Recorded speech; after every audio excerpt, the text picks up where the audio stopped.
Hello guys, good morning. So, dito ko ngayon sa aking deliveran guys, napakaaga. Kaso sarado pa. Diyan sarado pa sila. Yan. So, diyan ako magde-deliver muna dito sa may likod niyan. So, ito yung pangarga ko guys. Galing na ang New Holland, Pennsylvania. Yan. Galing ng New Holland yan guys. So sa mga farm equipment, Pennsylvania. So dito, yan, mga tractor. So sa mga farm equipment to siya guys.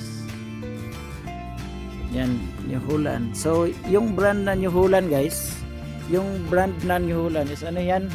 Yung pangalan ng lugar sa Pennsylvania. So buong parang municipality nila doon. So ang production nila is yung mga farm equipment. So tinatawag nilang New Holland lahat ng mga gumagawa doon.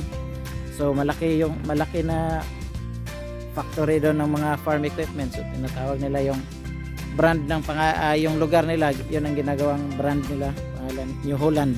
Yan guys. So Pennsylvania yan siya guys, New Holland.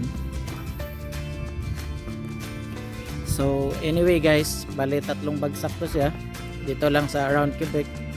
So may pick up din ako mamaya, pabalik na ng East.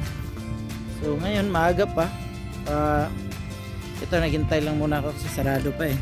Yan, sarado pa din. So inagahan ko lang para kumauna. So alas 8 pa na umaga dito sa local time ng Quebec. So tsaka mamaya ko na tatanggalan ng sento kasi papasok pa sa loob eh. So madali lang naman magtanggal ng sin.